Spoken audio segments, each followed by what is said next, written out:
بسم اللہ الرحمن الرحیم ایاک نعبد و ایاک نستعین۔ میرے پاکستانیوں، میں جو آج آپ سے بات کرنے لگا ہوں وہ کل ایک ISPR کی پریس کانفرنس ہوئی اور اس کے اندر انہوں نے ایک دو باتیں کہیں تو میں مجبور ہوں کہ میں آج اپنی قوم کے ساتھ جو انہوں نے بات کی کہ یہ پاکستان کے خلاف بغاوت اور اشارہ سارا تحریک انصاف کے اوپر کہ ہم نے بغاوت کی ہے، اور یہ کہ یہ پہلے سے پلان بن رہا تھا اس کہ ہم یہ پہلے سے تیاری کر رہے تھے بغاوت کر، اور یہ اپنی فوج کے خلاف یہ سارا یہ ہم نے کیا، اور جس طرح کی وہ بات کی گئی مجھے ایک بڑی تکلیف ہوئی اس کی۔ تو میں نے کہا کہ میں آج اپنی قوم کے سامنے ذرا 2-3 پوائنٹ رکھوں، کیونکہ جب ایسی بات کی جاتی ہے تو اس کا جواب دینا بڑا ضروری ہے۔ دیکھیں، اب یہ موقف آ گیا ISPR کا اور پاکستان کی اسٹیبلشمنٹ کا کہ تحریک انصاف نے بغاوت۔ اب یہ دوسرا بھی ایک موقف، یہ ہمارا بھی موقف ہے، یہ میرا موقف، میری پارٹی کا موقف کہ ہمارے خلاف پوری کانسپریسی کی گئی، ہماری گورنمنٹ گرائی گئی، جبکہ پاکستان کی تاریخ میں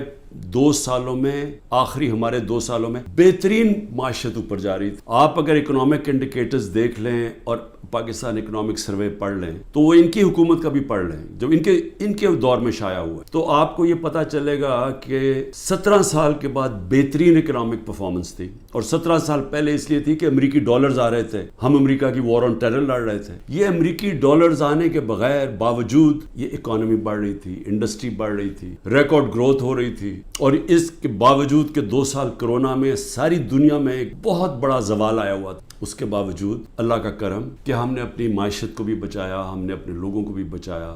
دنیا نے اکنالج کیا کہ پاکستان نے جو قدم اٹھائے کووڈ-19 میں وہ دنیا میں مثال تھے۔ ایک امریکی اکانومسٹ جو کام کرتا تھا ڈونلڈ ٹرمپ میں، اس نے کہا کہ اگر امریکہ پاکستان کی مثال لے لیتا تو کتنے 10 کھرب ڈالر بچا سکتا تھا۔ تو اس گورنمنٹ کو گرایا گیا ایک سازش کے تحت۔ تو یہ ہم کہہ رہے ہیں کہ ملک سے غداری ہوئی۔ اس کے بعد 25 مئی کو ہمارے ساتھ جو ہوا، کسی پولیٹیکل پارٹی سے ایسا نہیں ہوا کہ وہ لانگ مارچ کر رہی ہے اور 2 دن پہلے گھروں میں گھس کے اٹھائے جا رہے ہیں لوگ، کتنے ہزار گھروں میں پولیس گھسی رات کے صبح کے 3 بجے۔ یہ پہلی دفعہ کسی پارٹی سے ایسے ہوا۔ 3 لانگ مارچز میرے خلاف ہوئی، بتائیں ایک بھی FIR کٹی؟ ایک دفعہ ہم نے کسی کو روکا، کسی کے اوپر ٹیئر گیسنگ ہوئی، اور ہمارے اوپر پورا ایک اٹیک آیا، ہمارے بنیادی حقوق فنڈامنٹل رائٹس کی وائلیشنز ہوئی، اور ہمارے اوپر ہی پرچے کٹ گئے۔ میں نے تب 25-26 کی صبح کو اپنے دھرنا کال آف کیا، کیونکہ مجھے پتا تھا انتشار کی طرف جا رہا ہے۔ جو پارٹی الیکشن چاہتی ہے وہ انتشار تو نہیں چاہتی۔ تو اس کے بعد ہمارے اوپر یہ نہیں ہوا کہ سستیاں کم ہوئیں۔ جب ہم 30 بائی الیکشن جیت گئے 37 میں سے، باوجود اس کے کہ پوری اسٹیبلشمنٹ کی سپورٹ تھی یہ 12 جماعتوں کی، میرے اوپر قاتلانہ حملہ ہوا، مجھے قتل کرنے کی کوشش کی گئی۔ میں اپنی FIR نہیں کٹوا سکتا، یہ بھی سازش تھی، کیونکہ وہ طاقتور لوگ بیٹھے ہوئے تھے، میں کچھ نہیں کر سکتا۔ پھر جو JIT بنی پنجاب کی ہماری گورنمنٹ تھی، اس نے جو چیزیں سامنے لے کے آئیں، جب وہ چیزیں سامنے آ رہی تھی کہ 3 شوٹر تھے ایک کی بجائے، وہ JIT کو سیبوٹاج کیا طاقتور لوگوں نے، سازش تھی، کیوں نہیں ان JIT کو چلنے دی۔ اس کے بعد ہمارے اوپر میرے گھر پہ حملہ ہوتا ہے۔ ہم ایشورٹی بانڈ جب دے رہا تھا میں کہ جناب میں وہاں 18 مارچ کو اسلام آباد کے جوڈیشل کمپلیکس میں جاؤں گا، کوئی قانونی جواز نہیں تھا، میرے گھر پہ 24 گھنٹے حملہ کیا، اور وہ شورٹی بانڈ بھی نہ لے پولیس، کیونکہ انہوں نے مجھے اغوا کرنا تھا یہاں لوگوں کو زخمی ہوئے، سارا دن گھر اندر بیٹھ نہ سکے، 24 گھنٹے ٹیئر گیس کمروں کے اندر۔ کبھی کسی لیڈر سے ایسے نہیں ہوا۔ 18 مارچ کو پھر میرے اوپر ایک قاتلانہ حملہ ہوتا ہے۔ اللہ کا کرم ہے کہ میں بچ جاتا ہوں۔ سارا وہاں اوپر ISI نے اس کو ٹیک اوور کیا ہوا تھا، جو جوڈیشل کمپلیکس ہے، CCTV کیمرہ انہوں نے بند کر دیے۔ پوری تیاری تھی کہ عمران خان کو قتل کرنا تھا وہاں۔ وہ اللہ نے ایسا کرم کیا کہ وقت میں ہم باہر نکلے، اگر اندر چلے جاتے تو دروازہ بند ہو جاتا تو ختم تھا، وہاں بچا میں۔ اس کے بعد اگلے دن یہاں 2 دن کے بعد 3 دن کے بعد ادھر ایک اور مرتضیٰ بھٹو ٹائپ قتل کرنا تھا، وہ مجھے پہلے پتا چل گیا، میں نے ٹی وی پہ چلا گیا، وہ رک گئی بات۔ تو سازش تو کیا ہو رہی تھی؟ سازش یہ ہو رہی تھی کہ ایک پارٹی جو جیتنے جا رہی تھی الیکشن، اس کو پارٹی کو ختم کرنے کے لیے لیڈر کو ختم کرنا تھا، اور پلان تب سے ہی بنا ہوا تھا، کیسز شروع ہو گئے تھے مہینوں کے اندر۔ جیسے 70 سال میں ایک آدمی کے اوپر ایک کرمنل کیس نہیں ہوتا، چند مہینے میں آج 170 سے زیادہ کیس ہو چکے ہیں۔ یہ یعنی کون سا انصاف کا تقاضا ہے کہ ہر قسم کا جو ہر دوسرے دن کوئی نیا کیس ہو جاتا ہے، سارا میرا وقت ایک عدالت سے دوسری عدالت میں لگ۔ تو یہ کون سا یہ ملک کی بہتری کے لیے ہو رہا ہے کہ ایک پارٹی سب سے بڑی پارٹی کو باہر رکھنا؟ اس سے بڑی سازش کیا ہے؟ جمہوریت سب سے بڑی پارٹی کو ختم کرنے کا مطلب جمہوریت ختم، اور جمہوریت ختم کرنے کا مطلب آزادی ختم کرنا ہے. تو یہ کیا ملک کے خلاف سازش نہیں ہے؟ اور پھر جو 9 مئی کو ہوا، اب ISPR صاحب کہہ رہے ہیں کہ جناب 9 مئی کو جو ہوا ہے وہ ایک بڑی سازش چلتی آ رہی تھی، تو وہ سازش سامنے آئی، بغاوت. مجھے یہ بتائیں کہ میں جب یہاں سے مجھے پتا تھا پکڑنا انہوں نے مجھے 9 مئی کو، میں اس سے پہلے ویڈیو ریکارڈ کر کے گیا کہ اگر مجھے پکڑنا ہے مجھے وارنٹ دے دیں اور میں آرام سے اپنے آپ کو آپ کے حوالے کر دوں گا. کوئی ضرورت نہیں ہے کہ یہ جو میرے گھر کے باہر ہوا کہ پولیس 1000 پولیس اور رینجرز اٹیک کر رہے ہیں. سب کے سامنے جو ہوا کہ رینجرز بھی نہیں بلکہ وہ کمانڈوز تھے، انہوں نے اٹیک کیا، شیشے توڑے، عملہ جو بیٹھا ہوا تھا رجسٹری آفس کا اسلام آباد ہائی کورٹ اس کو مارا، وکیلوں کو مارا، مجھے لگا ڈنڈا، مجھے اس طرح لے کے گئے جس طرح کوئی دہشت گرد ہے، غیر قانونی طور پہ مجھے پکڑا. کیا یہ بھی سازش کا حصہ تھا؟ کیونکہ اس کی وجہ سے اشتعال آنا تھا لوگوں کو، اور ہمارا موقف یہ ہے کہ اس کو استعمال کر کے ایک پورا کریک ڈاؤن کیا گیا جو پہلے سے پلان ہو ہی نہیں سکتا کہ 2 دنوں کے اندر آپ 10,000 لوگوں کو جیلوں میں ڈال دیں پکڑ کے، جب سے پہلے سے پلان نہیں بنا ہوا. اور اس کے بعد جو بھی چیزیں ہو رہی ہیں کہ جو PTI کا ہے اس کو پکڑ لیتے ہیں، جیلوں میں ڈال دیتے ہیں، بری طرح رکھا جا رہا ہے، تشدد کیا جا رہا ہے، کسٹوڈیل ٹارچر کی جا رہی ہے، اور جو ہاتھ کھڑا کر کے کہتا ہے جی میں تحریک انصاف چھوڑ رہا ہوں سب کچھ معاف. تو میرا اب سوال یہ کہ ISPR کا یہ موقف ہے کہ فوج کے خلاف بغاوت، ہمارا یہ موقف ہے کہ یہ ہمارے خلاف پوری سازش ہوئی پارٹی کو ختم کرنے کی تاکہ وہ الیکشن نہ لڑ سکے اور عمران خان کو الیکشن سے باہر کیا جائے. یہ 170 کیسز اس لیے ہیں کہ کسی طرح ڈسکوالیفائی کرو یا جیل میں ڈالو. اور یہ ملٹری کورٹس بھی میری نظر میں اس لیے ہیں کیونکہ سول کورٹس کے اندر یہ جو سارے کیسز ہیں یہ کبھی چل سکتے ہی نہیں ہیں کیونکہ بوگس کیسز ہیں. تو اس لیے ملٹری کورٹس بنائے جا رہے ہیں تاکہ اس میں عمران خان کو سزا دی جائے تاکہ وہ الیکشن سے باہر ہو جائے. تو میں آج اپنی ملٹری اسٹیبلشمنٹ کو کہنا چاہتا کہ دیکھیں انصاف کا تقاضا تو یہ کہ ISPR نے تو فیصلہ کر کے ہمیں دے دیا، اور جو بھی بیان آتے ہیں اسٹیبلشمنٹ سے اس سے واضح ہوتا ہے کہ ہم ہی بغاوت کر رہے ہیں، PTI اور عمران خان. آپ نے تو اپنا مائنڈ دے دیا ہے. تو اب سوال یہ ہے کہ آپ ملٹری کورٹس میں اب کیسے فیصلہ کر سکتے ہیں؟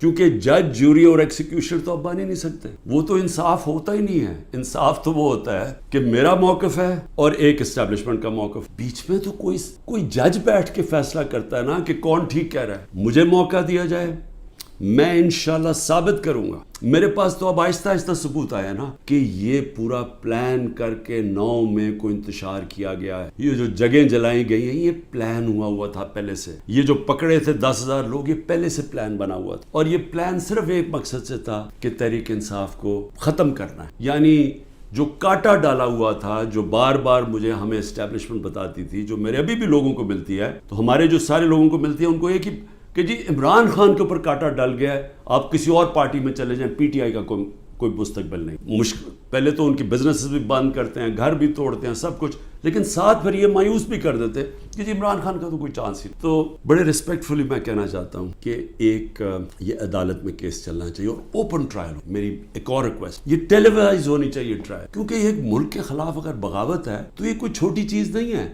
تو یہ چھپا کے نہیں ہونی چاہیے، پبلک میں ہونی چاہیے. سارے جو آپ کہتے ہیں کہ آپ کے پاس ثبوت ہیں آپ لے کے آئیں، جو میرے پاس ثبوت ہے وہ ہم لے کے آتے ہیں، قوم کے سامنے رکھیں. کیونکہ اگر اپنی فوج کے خلاف کوئی بغاوت کرتا ہے اس کو سزا ملنی چاہیے. میری طرح کا آدمی جو فیصلہ ساری باہر 20 سال باہر کمائی کی، سب کچھ بیچ کے آج میرا پاکستان، میرا ایک پیسہ پاکستان سے باہر، تو مجھے اگر غدار کہا جا رہا ہے تو مجھے موقع ملنا چاہیے اپنے آپ کو بے قصور ثابت کرنے کا پبلکلی. اور دوسری طرف جن لوگوں کو آج اوپر بٹھایا گیا ہے، جو سارے آج دبئی بیٹھے ہیں، پاکستان کے فیصلے دبئی میں ہو رہے ہیں، مجھے یہ آج بتا دیں کہ کبھی سنا ہے نریندر مودی جا کے کسی اور ملک کے اندر اپنے وزیروں کو بٹھا کے فیصلے کر رہا ہے؟ کبھی سنا ہے کہ برطانیہ کا پرائم منسٹر جا کے یورپ میں بیٹھا ہوا یا یورپین پرائم منسٹر کہیں اور جا کے کر رہے ہیں؟ کبھی دنیا میں سنا ہی ہے؟ یہ ملک سے مذاق کیا ہو رہا ہے کہ جن لوگوں کا سٹیک ہی پاکستان میں نہیں ہے، ان کی دبئی میں بڑی بڑی پراپرٹیز ہیں، لندن میں بڑی پراپرٹیز ہیں. اور یہ مجھے کس نے بتایا ہے؟ یہ ہماری ISI نے ہمیں بتایا. یہ نیب کے جو پہلے چیئرمین تھے جنرل امجد، انہوں نے مجھے آج سے 20 سال پہلے 23 سال پہلے پوری بریفنگ دی کہ ان کی کتنی پراپرٹیز ہیں ملک سے باہر. یہ سارا وقت ہمیں کدھر سے انفارمیشن آتی تھی؟ کیونکہ ISI کے پاس انفارمیشن ہوتی تھی, ادھر سے ہمیں انفارمیشن ملتی تھی کہ ان کی کتنی پراپرٹیز باہر ہیں, انہوں نے کتنا پیسہ کیا, فلانی ڈیل سے کتنا پیسہ کمایا. وہ لوگ جو آج اربوں ڈالر کی باہر پراپرٹیز لے کے بیٹھے ہیں, جن لوگوں میں ایک کہتا ہے کہ نواز شریف کہتا ہے کہ ہندوستان کو کہ جی یہ پاکستانی فوج دہشت گردی کر رہی ہے ڈان لیکس میں, دوسری طرف واسف زرداری جا کے کہتا ہے امریکنوں کو کہ جی ایڈمرل منل کو, وہ حسین حقانی اس کا ایمبیسڈر کہتا ہے کہ ہمیں بچا لو پاکستانی فوج سے, امریکنوں کو کہتا ہے. وہ ٹھیک ہیں جن کے اربوں ڈالر باہر پڑے ہیں اور جو آج سارے مل کے, یعنی پاکستان میں انہیں کوئی جگہ نہیں ملی میٹنگ کے لیے, وہ باہر بیٹھے ہوئے سارے. اور عمران خان جو سب کچھ اپنا چھوڑ کے بیچ کے آج پاکستان ہے, وہ غدار بن گئے. مجھے یہ بتائیں, میں پرائم منسٹر 3.5 سال تھا, مجھے ایک بتائیں میں نے نجی دورہ کیا ہو, پرائیویٹ وزٹ کی ہو. میرے بچے انگلینڈ میں تھے, 2 دفعہ مجھے برطانیہ کے پرائم منسٹر نے آفر کی کہ لنڈن آؤ, میں کیوں نہیں گیا؟ کیونکہ میں جب کوئی باہر کا دورہ کرتا تھا پہلے میں دیکھتا تھا میرے ملک کو اس کا کیا فائدہ ہے. کیونکہ جب ایک پرائم منسٹر باہر دورہ کرتا ہے, پاکستان کے ڈالر خرچ ہوتے ہیں, ہمارا پیسہ خرچ ہوتا ہے, ہمارا مقروض ملک ہے. میں تو اپنے بچے تک نہیں گیا. نواز شریف 22 دفعہ نجی دورے کیے اس نے لنڈن کے جب وہ پرائم منسٹر تھا.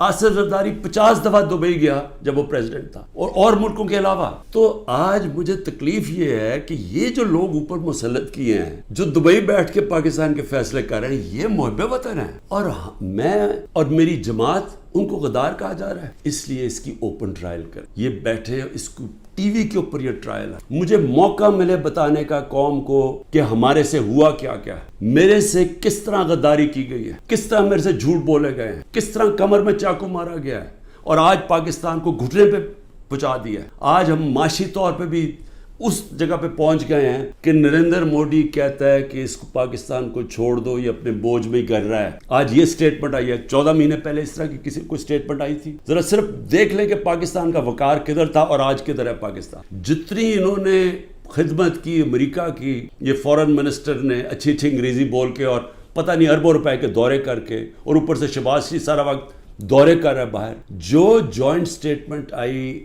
امریکہ کی اور ہندوستان کی نریندر مودی کے دورے پہ, ہمیں ہماری خطرے کی گھنٹی بجنی چاہیے. کبھی بائی لیٹرل میٹنگ میں وہ تیسرے ملک کو برا بھلا نہیں کہتے. انہوں نے نام لے کے کہا کہ پاکستانی دہشت گردی کر رہا ہے. مطلب یہ کہ کشمیر کی جو ساری وہ جو بیچارے اتنی دیر سے اپنی آزادی کی جنگ لڑ رہے ہیں, وہ پاکستان دہشت گردی کر کے لڑ رہا ہے, وہ آزادی کی جنگ نہیں ہے. یہ اتنا برا ہمارے اوپر انہوں نے, جو اب میں کیا کہوں کہ جس طرح کا انہوں نے پاکستان کے اوپر تماچا مارا ہے, اور یہاں سے کوئی جواب نہیں آئے گا کیونکہ ان کے پیسے باہر پڑے ہیں اور ان کو پتہ ہے ان کے پیسے باہر پڑے ہیں. یہ کبھی نہیں بولیں گے, لیکن مجھے اس سے زیادہ خطرہ ہے. اور میں اس لیے بھی اپنی اسٹیبلشمنٹ کو پیغام دینا چاہتا ہوں کہ دیکھیں, میں ایک تاریخ کا طالب علم ہوں. یہ جو انڈیا کا اور اب امریکہ کا جو جوائنٹ ڈیکلریشن آئی ہے اور جو سمجھوتا ہوا ہے ڈیفنس میں, نیوکلیئر میں, آرٹیفیشل انٹیلیجنس ٹیکنالوجی میں, یہ اب پاکستان میں بہت آگے ہمارے معاشی حالات بالکل ہی